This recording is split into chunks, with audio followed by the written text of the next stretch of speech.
आज की कक्षा में हम लोग राज्य विधायिका के बारे में पढ़ेंगे।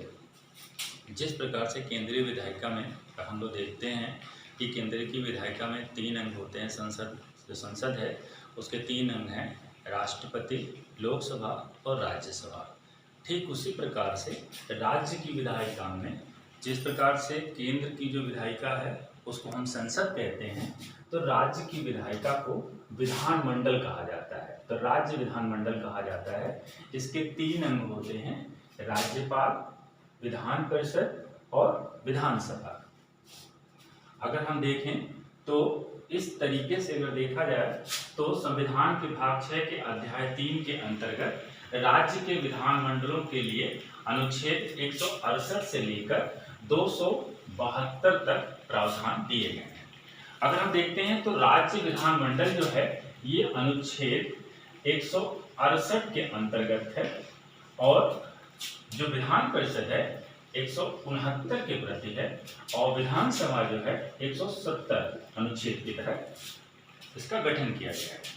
अगर हम देखें तो राज्य विधानमंडल जो है राज्य विधान परिषद और विधानसभा दोनों सदनों के द्वारा जिस विधेयक को पारित किया जाता है, जिस विधेयक को पारित किया जाता है उस विधेयक पर हस्ताक्षर जो होते हैं वो राज्यपाल के द्वारा जब किया जाता है तो वो जो विधेयक होता है कानून का रूप धारण कर लेता है। तो देखा जाए तो ये तीनों जो है मिलकर जो है विधानमंडल का गठन करते हैं। आज जो हमारा टॉपिक है जिसके बारे में हम लोग अध्ययन करेंगे वो है विधान परिषद।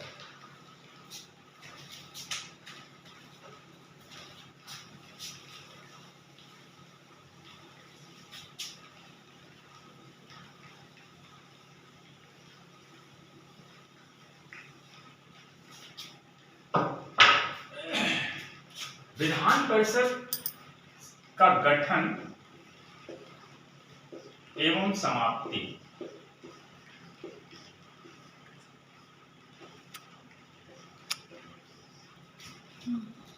संविधान सभा में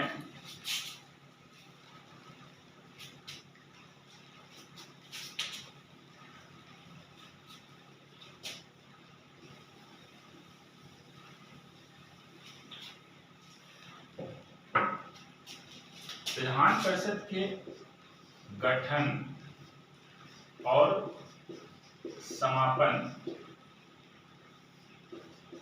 के लिए अनुच्छेद 169 में ये प्रावधान किया गया है कि राज्य में विधान परिषद का सृजन या उसका अवसान 169 के अंतर्गत ही होगा, क्योंकि जब संविधान सभा में विधान परिषद की बात की गई तो उस समय ये माना गया था कि जो बड़े राज्य होंगे उन बड़े राज्यों के लिए विधान परिषद का गठन होगा और बाकी जो शेष राज्य होंगे वहां एक सदनीय व्यवस्था होगी। तो द्विसदनीय व्यवस्था को जो प्रावधान किए गए थे ऐसा जो माना गया था, तो उस समय जो राज्य थे उनमें आंध्र प्रदेश, बिहार, मध्य प्रदेश, तमिलनाडु, महाराष्ट्र, पंजाब, कर्नाटक, उत्तर प्रदेश और पश्चिम बंगाल, इन राज्यों में माना गया था कि ये बड़े राज्य होंगे और यहाँ पर जो है विधान परिषद होगी। लेकिन बाद में यहाँ पर मध्य प्रदेश को छोड़कर, मध्य प्रदेश एक ऐसा राज्य है अगर इसको छोड़ दिया जाए, इसको छोड़कर बाकी शेष राज्यों में समय समय पर विधान परिषद का गठन किया भी गया और बाद में उसको समाप्त कर दिया गया। तो वर्तमान समय जैसे कि कहा गया है कि अनुच्छेद 169 के तहत इस विधान परिषद का गठन भी किया जाएगा और इसका समापन भी किया जा सकता है। तो जो राज्य अपने राज्यों में विधान परिषद का गठन करना चाहते हैं तो उसमें कहा गया कि 169 के तहत कि अगर आप गठन करना चाहते हैं तो अपने विधानसभा से संकल्प प्रस्ताव पारित करके केंद्र सरकार को भेजेंगे और केंद्र सरकार उस संकल्प प्रस्ताव को पारित करके अगर विधि बनाती है तो उसका गठन हो जाएगा।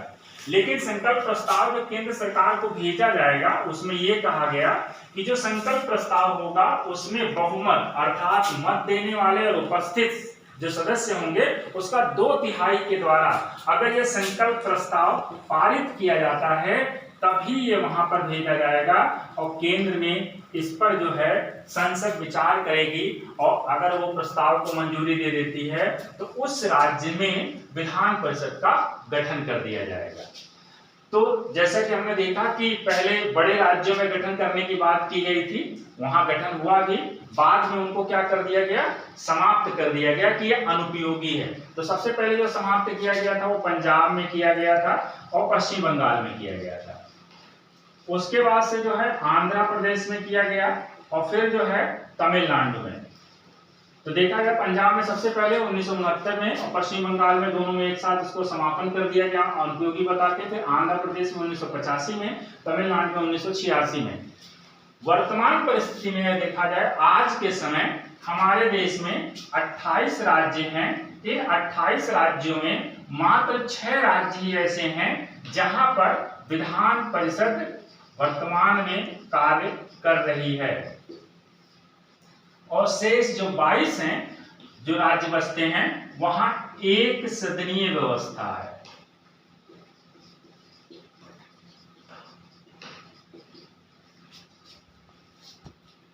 जो 6 राज्य हैं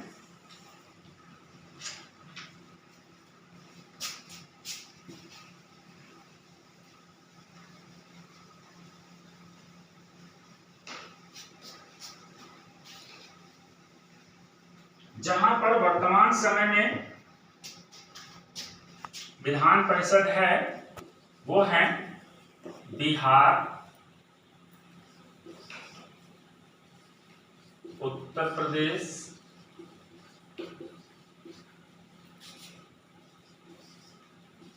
आंध्र प्रदेश,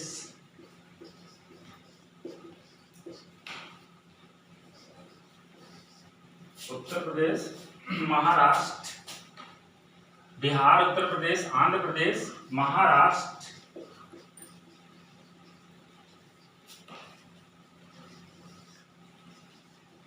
कर्नाटक और तेलंगाना। इन 6 राज्यों में वर्तमान समय में विधान परिषद कार्य कर रही है और बाकी 22 राज्य जो हैं वहां पर एक सदनीय व्यवस्था है। अनुच्छेद 169(3) के तहत यह बताया गया कि संसद अगर विधि के द्वारा उस प्रस्ताव को पारित करके उस संकल्प प्रस्ताव को अगर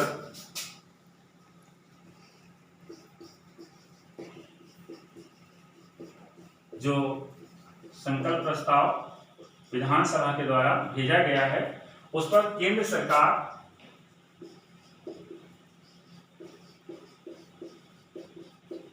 विधि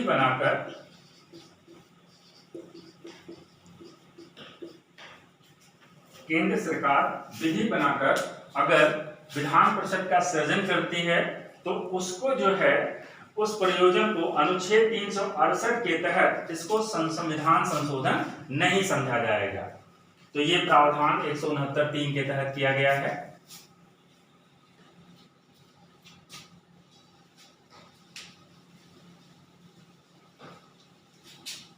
इस प्रकार हमने देखा कि विधान परिषद का किस प्रकार से गठन होता है। इसके बाद आता है कि जब गठन हो जाएगा तो उसकी संरचना कैसी होगी विधान परिषद की।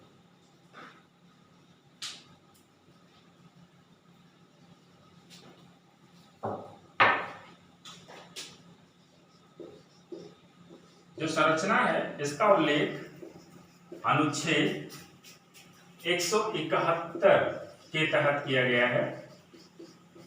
इसमें जनसंख्या को आधार बनाया गया है, जिसमें कहा गया है जिन राज्यों की जनसंख्या ज्यादा होगी, मतलब जिन राज्यों में सदस्यों की संख्या मतलब जो सदस्य संख्या है सदन की ज्यादा होगी, तो वहां पर जो होगा उसके जो सदन की जो संरचना होगी उसके सदस्यों की संख्या ज्यादा होगी। तो यहां पर यह कहा गया कि ज्यादा यानी अधिकतम संख्या जो विधान परिषद की है वो कितनी हो सकती है, तो उस राज्य में जितनी कुल संख्या होगी सदन की, उसका 1/3 ही विधान परिषद की संख्या होगी। तो 171 के तहत यह कहा गया कि जो राज्य हैं अगर उनकी जितनी भी जो अधिकतम संख्या जो होगी कुल संख्या का 1/3 भाग ही उस संख्या का अधिकतम होगा, और जो न्यूनतम है सदस्य संख्या वो 40 होगी, इससे कम नहीं होगी। इसका वर्णन जो है संविधान के अनुच्छेद 171 के तहत बताया गया। अब आता है कि सदस्यों का चुनाव किस प्रकार से किया जाएगा। गठन हो गया, संरचना हो गई, तो इसके बाद जो माननीय सदस्य हैं जो विधान परिषद के बनाए जाएंगे वो किस प्रकार से उनका चुनाव किया जाएगा।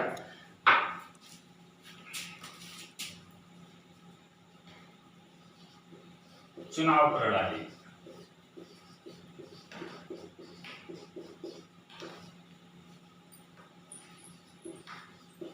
अनुच्छेद 171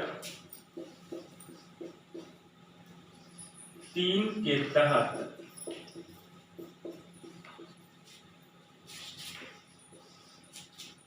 ये बताया गया कि विधान परिषद के सदस्यों का चुनाव अप्रत्यक्ष रूप से, जो सदस्यों का चुनाव होगा वो अप्रत्यक्ष रूप से आनुपातिक प्रतिनिधित्व प्रणाली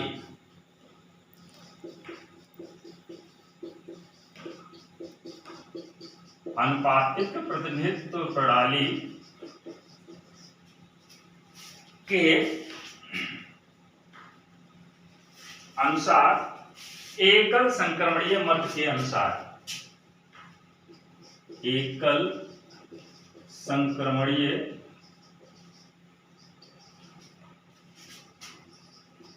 पद्धति, तो अनुपातिक प्रतिनिधित्व पद्धति के अनुसार एकल संक्रमणीय मत के द्वारा किया जाएगा। तो ये बात इसमें कही गई 171(3) के तहत, और इसमें बताया गया कि कुल जो इसमें निर्वाचक होंगे वो जो होंगे 4 प्रकार के निर्वाचक मंडल का चयन किया जाएगा। 4 प्रकार का निर्वाचक मंडल होगा और राज्यपाल महोदय द्वारा सदस्यों को मनोनीत किया जाएगा। तो जो 4 प्रकार का जो निर्वाचक मंडल है जो उसकी बात कही गई है, अगर उसको हम देखें तो उसमें पहला जो पॉइंट आता है कि जो सदन की जो संख्या होगी उस सदन संख्या का 1/3 सदस्य 1/3 सदस्य जो होंगे विधानसभा के सदस्यों के द्वारा चुने जाएंगे। विधानसभा के सदस्यों के द्वारा 1/3 सदस्यों का चयन किया जाएगा। दूसरा है वो भी 1/3 सदस्य। ये जो 1/3 सदस्य होंगे स्थानीय निकायों के सदस्यों के द्वारा, जैसे नगर निगम, नगर पालिका, नगर पंचायत, और इनके जो सदस्य होंगे उनके द्वारा 1/3 सदस्यों का चुनाव किया जाएगा। अगला है 1/12 सदस्य जो चुने जाएंगे वो माध्यमिक स्तर से ऊपर के अध्यापकों के द्वारा चुने जाएंगे। माध्यमिक स्तर से ऊपर के अध्यापन कार्य कर रहे अध्यापकों के द्वारा चुना जाएगा, और ऐसे अध्यापक जिनको कार्य करते हुए 3 वर्ष हो चुके हों। यानी सरकारी अध्यापकों के द्वारा जो होता है, इस 1/12 सदस्यों का चयन किया जाता है। फिर 1/12 सदस्य जो चुने जाएंगे, ये जो 1/12 सदस्य होंगे, ये उन स्नातकों के द्वारा चुने जाएंगे जिनको स्नातक किए हुए 3 वर्ष से ज्यादा हो गया है। ऐसे स्नातकों के द्वारा 1/12 सदस्यों का चयन किया जाएगा। इस प्रकार से अगर हम देखें तो यहाँ पर जो 5/6 सदस्य जो हैं वो निर्वाचित होते हैं। इस सदन में 5/6 सदस्य निर्वाचित होते हैं, और 1/6 सदस्य जो हैं राज्यपाल के द्वारा मनोनीत किए जाते हैं।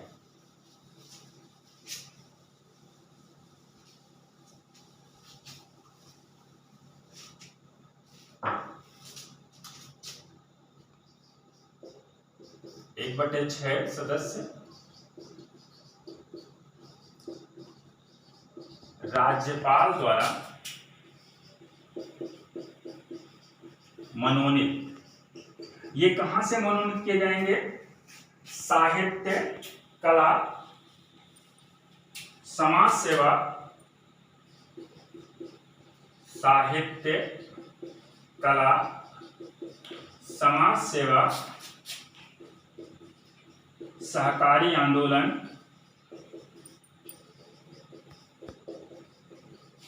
के क्षेत्रों में जिन लोगों ने ख्याति प्राप्त काम किया हो। तो इस प्रकार से जो सदस्य चुने जा रहे हैं विधान परिषद के, उसमें 5/6 निर्वाचित हो रहे हैं, 1/6 सदस्यों का मनोनयन हो रहा है। जन प्रतिनिधित्व अधिनियम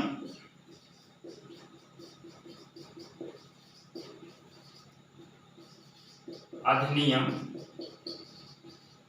2003 के अनुसार राज्यों के विधान परिषद के चुनाव के लिए खुली मतदान प्रणाली को अपनाया गया है। यानी हमारे देश में मात्र 2 ही ऐसे जगह हैं जहां पे खुली मतदान प्रणाली, यानी वहां पर जो होता है ओपन वोटिंग होती है। इसका तात्पर्य यह है कि जो मतदान का जो एजेंट होगा उसको वोट देने वाला जो व्यक्ति है वो उसको अपनी पर्ची दिखा सकता है। ये 2 जगह केवल प्रयोग किया जाता है, एक विधान परिषद में, दूसरा राज्यसभा का जब चुनाव होता है वहां पर। तो इन 2 संस्थाओं के लिए खुला मतदान प्रणाली को अपनाया गया है, जो जन प्रतिनिधित्व अधिनियम 2003 के अनुसार है।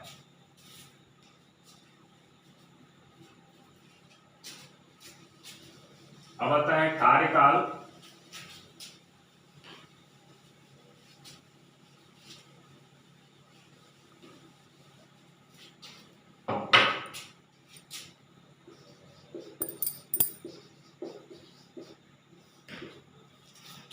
चूंकि विधान परिषद जो है स्थायी सदन है,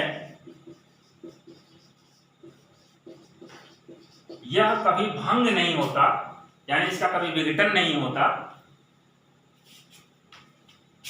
इसके सदस्यों का कार्यकाल 6 वर्ष है। प्रत्येक 2 वर्ष पश्चात, प्रत्येक 2 वर्ष के पश्चात 1/3 सदस्य जो होते हैं अवकाश ग्रहण करते हैं, अर्थात सेवानिवृत्त होते हैं।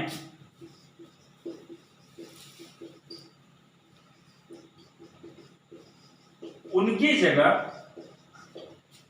उतने ही सदस्यों को पुनः चयनित कर लिया जाता है। तो इस प्रकार से देखते हैं कि जो सदस्य जो चुने जाते हैं उनका एक निश्चित कार्यकाल होता है, वो 6 वर्ष तक कार्य करते हैं।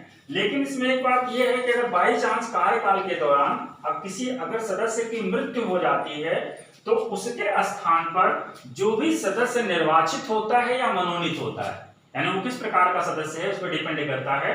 तो उस जगह पे जो लोग निर्वाचित होते हैं उनका उस सदस्य के बचे हुए कार्यकाल तक ही कार्य होता है, उनको 6 वर्ष का कार्यकाल नहीं दिया जाता है।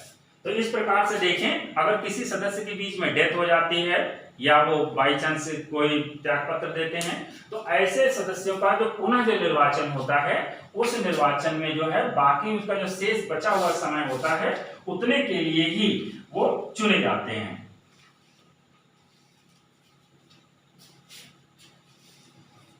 अब अगला आता है कि विधान परिषद के सदस्य चुने जाने की क्या योग्यता होनी चाहिए।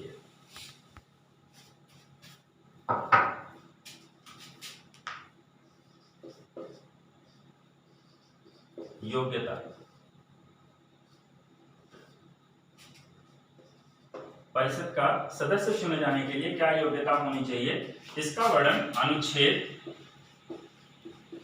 173 के तहत इसमें कहा गया है, ऐसा व्यक्ति ही निर्वाचित हो सकता है जो भारत का नागरिक हो। पहला पॉइंट यही होगा, जो भारत का नागरिक हो। दूसरा, ऐसे व्यक्ति जिनकी आयु 30 वर्ष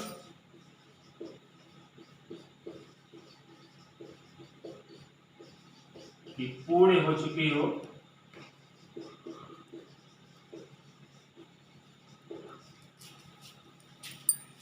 और संसद द्वारा पारित किसी विधि के अधीन अगर कोई योग्यता निर्धारित की गई हो तो उसको पूर्ण करना चाहिए। संसद द्वारा अगर किसी विधि को पारित किया गया हो उसके अनुसार भी उसको अर्घ होना चाहिए।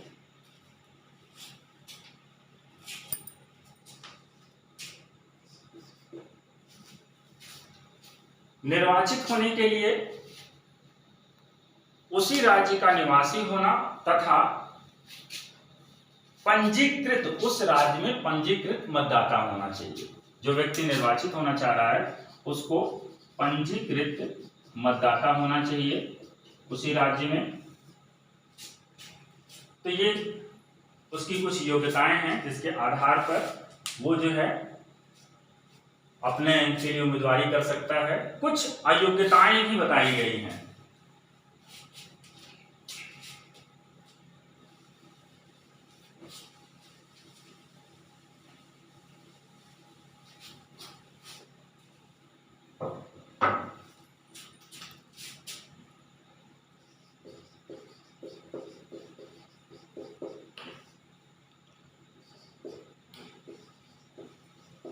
अनुच्छेद 191 के अनुसार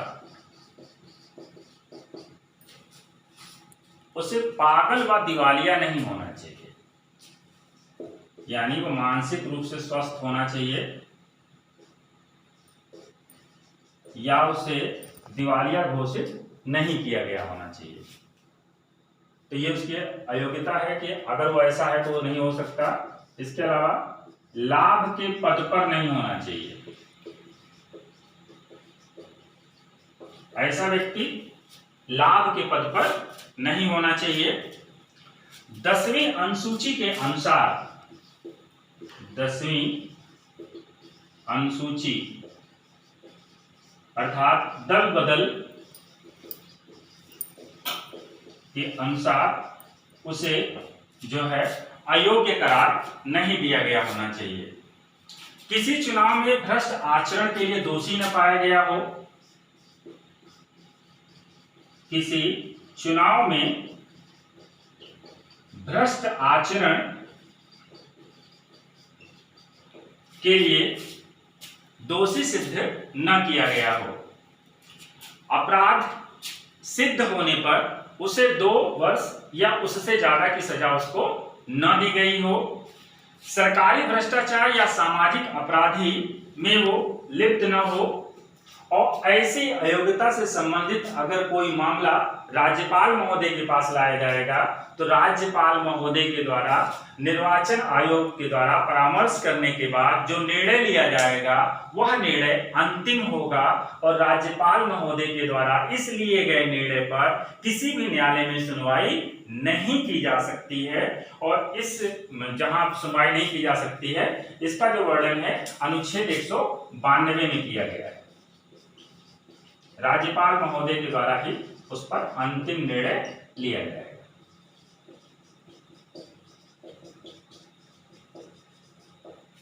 इस प्रकार हमने देखा कि कुछ योग्यताएं थी जो उसमें भारत का नागरिक हो, 30 वर्ष की आयु पूरी कर चुका हो और संसद के द्वारा समय समय पर जो विधि के अनुसार संसद विधि बनाती है उसके हिसाब से वो अर्ह हो।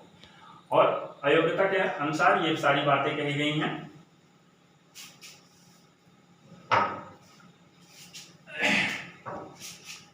अब है कि किसी व्यक्ति की योग्यता को उसके पद से हटाया किस तरह से जा सकता है, यानी उसको समाप्त कैसे किया जा सकता है।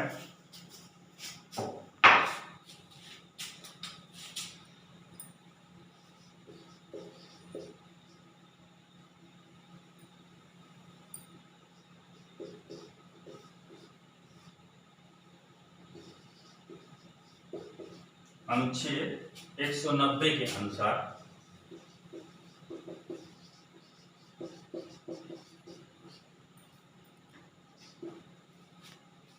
इसमें पहली बात यही है, यदि सदस्य के सभापति को अपना त्याग पत्र देता है और सभापति उसके त्याग पत्र को यानी जो उसका पीठासीन अधिकारी है वो स्वीकार कर लेता है तो उसकी सदस्यता समाप्त हो जाती है। सदस्य जो है त्याग पत्र दिया गया सभापति को और पीठासीन अधिकारी के द्वारा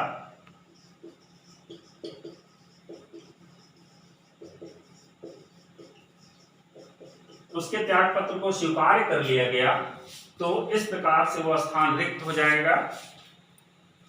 संविधान में बताई गई अयोग्यताएं जिसका हमने पूरे पहले चर्चा किया, अगर उसके आधार पे कहीं पे अयोग्य होता है तो उसका स्थान रिक्त हो जाएगा। इसके बाद सदन से अनुमति लिए बगैर, अगर कोई संसद सदस्य सदन से बगैर अनुमति लिए 60 दिन से अधिक समय तक वो अनुपस्थित रहता है तो उसके सदस्यता जो है वो समाप्त हो जाएगी, अर्थात उसका स्थान जो है रिक्त घोषित कर दिया जाएगा। इसके अलावा अगर न्यायालय के द्वारा उसके चुनाव को ही अवैध घोषित कर दिया जाता है, न्यायालय द्वारा उसके चुनाव को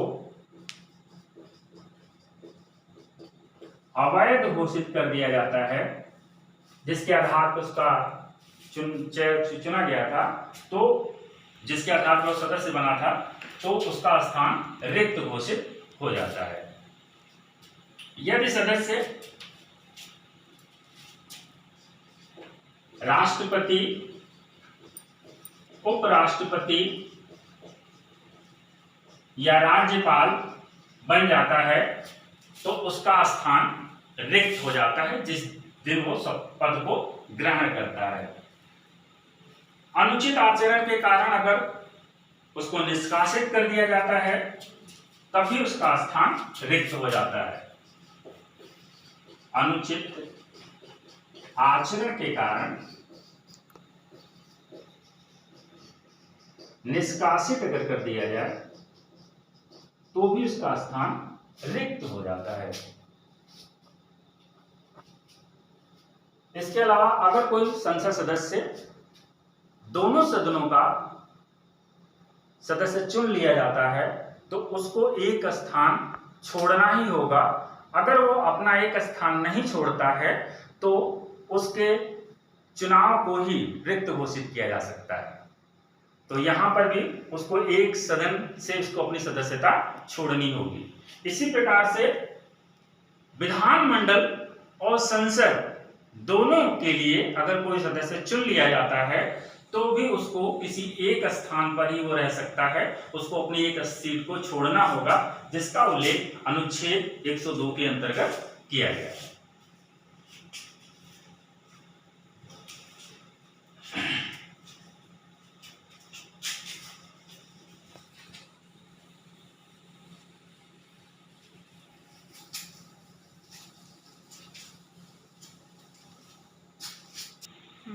पदाधिकारी अनुच्छेद 182 के तहत कहा गया है कि विधान परिषद के लिए सदन को संचालित करने के लिए एक सभापति होंगे, एक उप सभापति होगा। सभापति और उप सभापति का जो चुनाव होगा, सदन के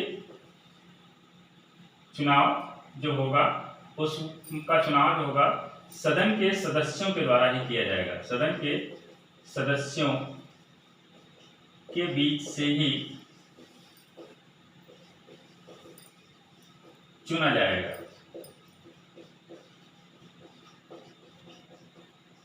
सभापति और उप सभापति का वही कार्य है जो विधानसभा अध्यक्ष और उपाध्यक्ष का कार्य है। सभापति का जो प्रमुख कार्य है वो प्रमुख कार्य ये है कि वो जो है सदन की बैठकों के लिए दिन व समय को निर्धारित करेगा, उसका संचालन करेगा, कार्रवाइयों को व्यवस्थित नियंत्रित करेगा। इसके अलावा संचालन संबंधी संशय या मतभेद की स्थिति में उसका अंतिम निर्णय करेगा। तो सभापति वही कार्य करते हैं जो विधानसभा के अध्यक्ष के द्वारा कार्य किया जाता है। तो ये सभापति जो कार्य करते हैं उनका सदन में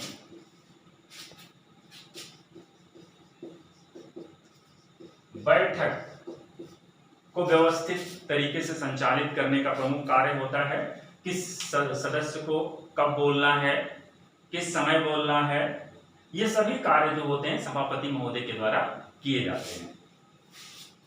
वे अपने पद पर तभी तक बने रह सकते हैं जब तक वे इस सदन के सदस्य हैं, तभी तक अपने पद पर बने रह सकते हैं, वरना ये सभापति उप सभापति को और उप सभापति सभापति को संबोधित करते हुए चाहे तो अपने पद से त्यागपत्र दे सकते हैं।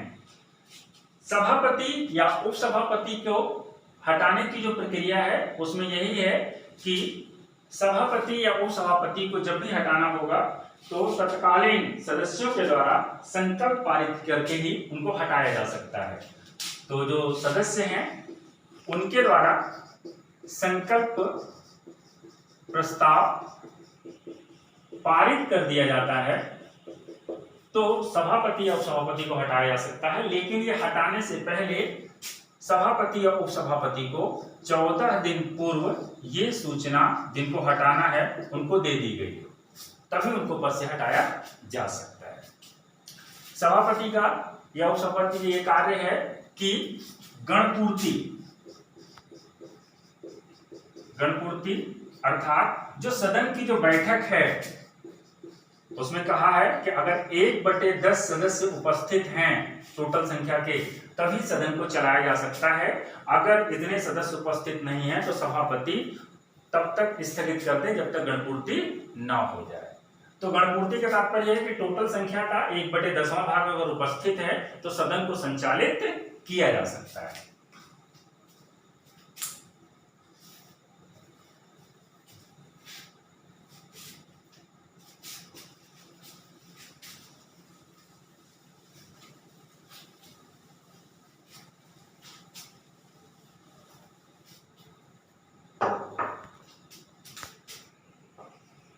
शपथ जो माननीय सदस्य चुने जाते हैं, ये सदस्य जो हैं जो शपथ लेते हैं वो राज्यपाल महोदय के सम्मुख या राज्यपाल के द्वारा नियुक्त के सम्मुख संविधान और देश के प्रति निष्ठा की इनके द्वारा शपथ ली जाती है।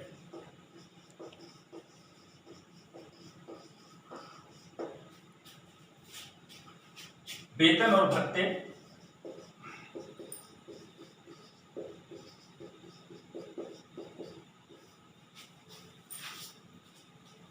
विधानमंडल के द्वारा वेतन और भत्ते निर्धारित किए जाते हैं।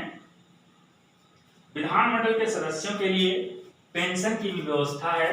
पहली बार पेंशन की व्यवस्था 1977 में लागू की गई थी।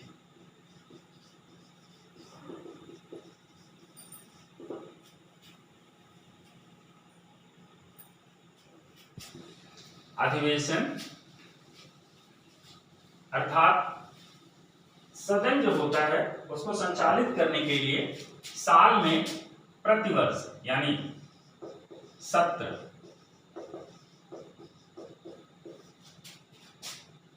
प्रत्येक वर्ष 2 बार होना आवश्यक है। अनुच्छेद 174 के अनुसार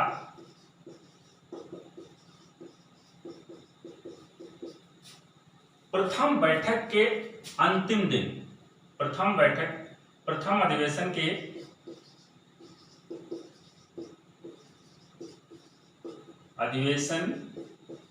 की अंतिम बैठक एवं दूसरे अधिवेशन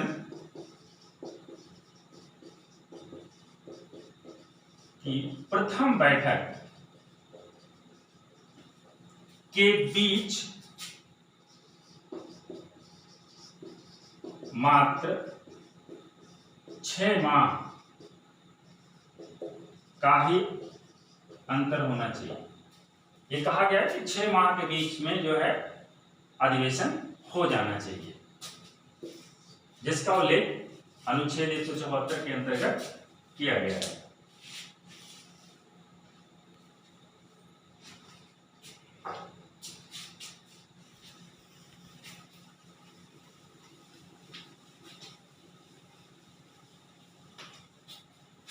परिषद के कार्य यानी विधान परिषद के कार्य क्या हैं?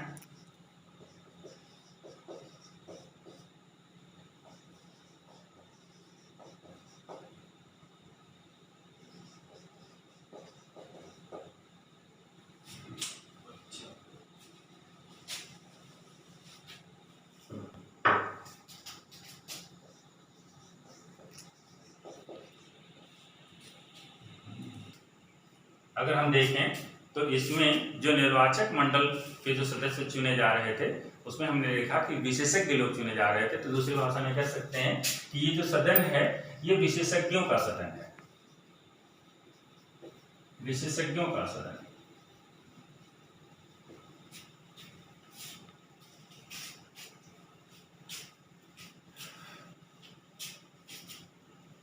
दूसरा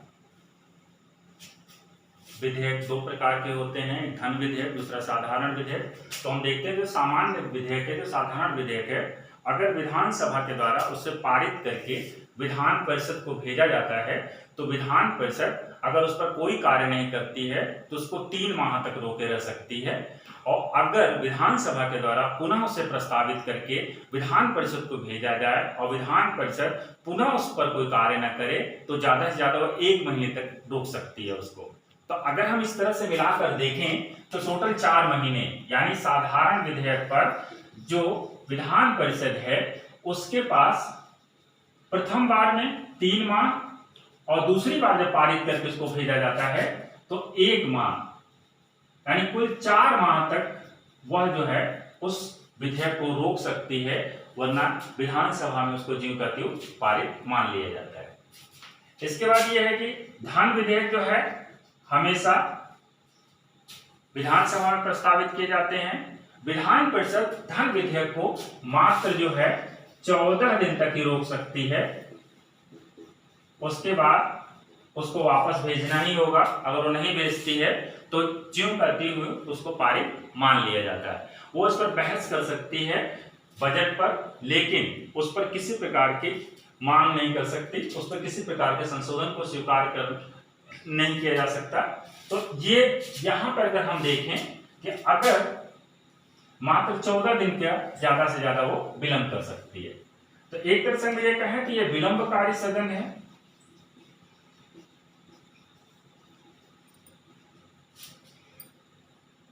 नेक्स्ट पॉइंट, अगर मान लीजिए कोई ऐसा विधेयक जिसको विधानसभा में पहले प्रस्तावित किया गया हो और विधानसभा के द्वारा उसको पारित कर दिया गया हो, ऐसा विधेयक जिसको विधानसभा में प्रस्तावित किया गया और विधानसभा के द्वारा उसको पारित कर दिया गया, विधानसभा द्वारा पारित विधेयक विधान परिषद द्वारा पारित विधेयक विधानसभा में अस्वीकार कर दिया जाता है,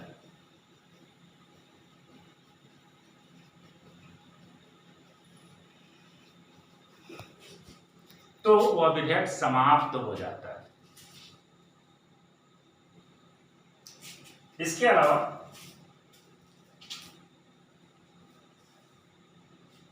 यदि विधानसभा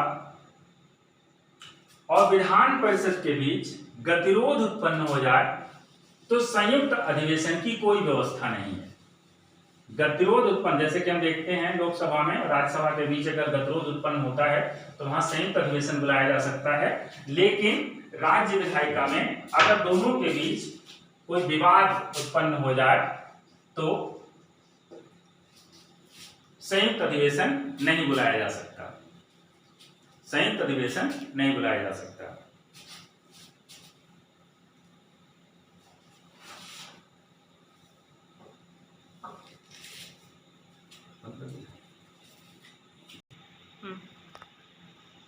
विधान परिषद और विधानसभा के बीच अगर किसी विधेयक के बीच गतिरोध उत्पन्न हो जाता है तो उस विवाद होने की स्थिति में संयुक्त अधिवेशन होने का कोई प्रावधान नहीं है। विधान परिषद के जो सदस्य होते हैं वो राष्ट्रपति के चुनाव में तथा राज्यसभा के चुनाव में भाग नहीं लेते हैं। इसके अलावा जो है संविधान संशोधन के विधेयक में परिषद प्रभावी रूप से कुछ नहीं कर सकती, विधानसभा ही सब कुछ कार्य को कर सकती है। अंततः परिषद का अस्तित्व ही, जो परिषद है इसका अस्तित्व ही विधानसभा पर निर्भर है, इसका अस्तित्व ही विधानसभा पर निर्भर है। विधानसभा चाहे तो एक ऐसा संकल्प प्रस्तुत करके इसके अस्तित्व को समाप्त कर सकती है। अतः अगर हम देखें तो जो विधान परिषद है वह जो है विधानसभा के अधीनस्थ है और उसका अस्तित्व भी विधानसभा के ऊपर डिपेंड करता है। तो ये हमने देखा विधान परिषद के सदस्यों का चुनाव और वो किस प्रकार से कार्य को क्रियान्वित करते हैं।